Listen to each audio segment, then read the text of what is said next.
Hi, this is Trevor Cutmore and Simi. I have great pleasure to introduce Simi. Simi, who are you?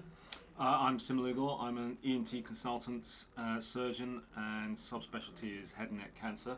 And I've met Trevor recently on the property investment course. Great. So listen, when we met, I was actually talking about my wife when she got diagnosed with cancer, and I said that when she went to the chemo and the radiotherapy, we could see a difference in people who had support and people who didn't. But more importantly, I said that when the consultant had diagnosed Marie with cancer, and the consultant was saying, "Your cancer, Marie, your cancer this, Marie, your cancer this," and I stopped the consultant. I said, "Excuse me," I said, "Please, it's cancer, but please don't refer to it as Marie's cancer. It's not hers. It has no right to be on her body. It's temporary and it's going." Now, Marie put her hand on my arm and said, "Trevor, thank you. That's really helped me." And when we met, I told Simi this, and I said to Simi, I said, "So how important is mindset for people to succeed in their fight against cancer?"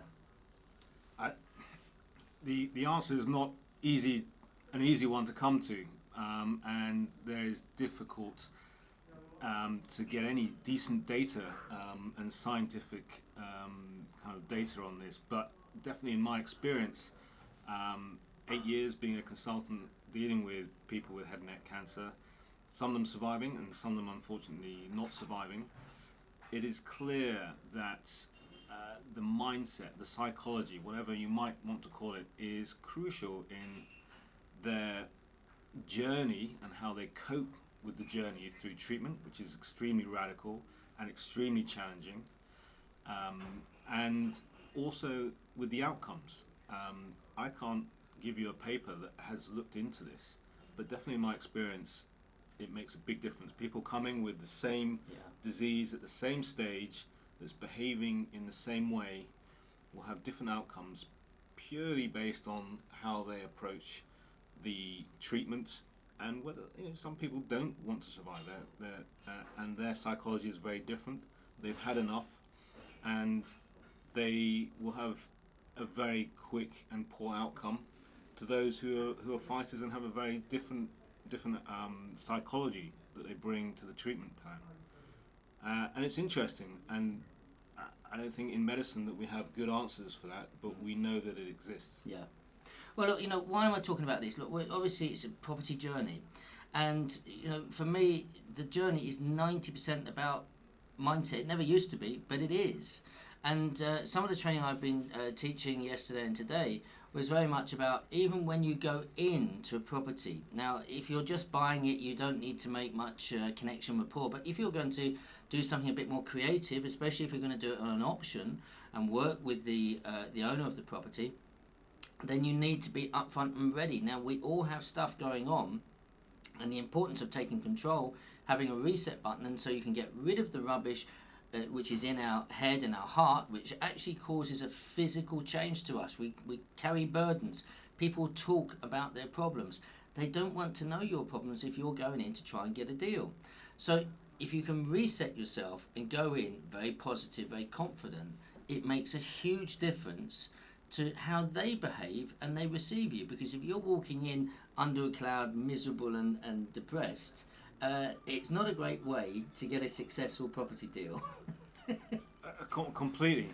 And on the flip side, in my work as a clinician, seeing patients in very difficult times for them, the way your demeanor is and your psychology, the vibe that you give off to them is crucial to engender trust and confidence in you as a consultant who they may not have met ever before, know nothing about you, and they're about to entrust their life under the knife when they're asleep and have no idea about this.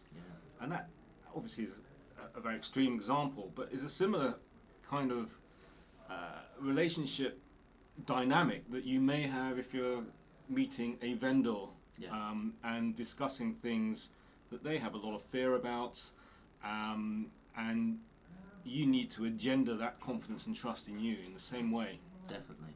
Look, again, back to property, but I was really privileged to meet Simi, and I loved his take on mindset and the importance, how it makes such a difference.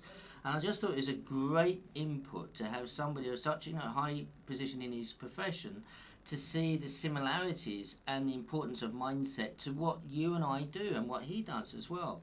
So look, I think people are going to get a lot from that, especially look, I saw an advert just the other day said that 1 in 2 people are going to get cancer. 1 in 2. It used to be 1 in 5, now 1 in 2. Yeah.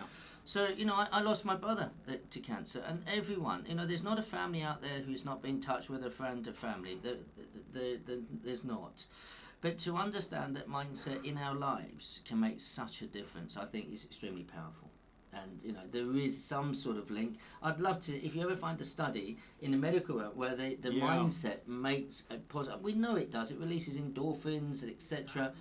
And I saw it in the radiation therapy when Marie had cancer treatment every day.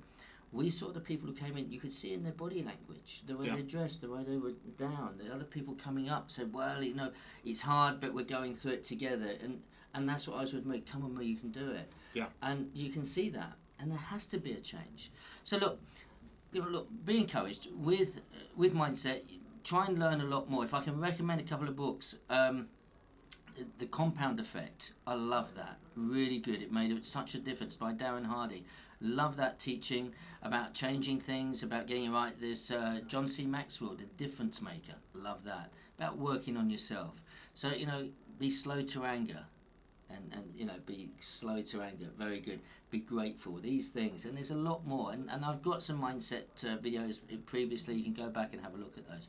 But Simi, look, vision. You got just tell us a little bit what you want to do in property and what your big passion is that you want to achieve.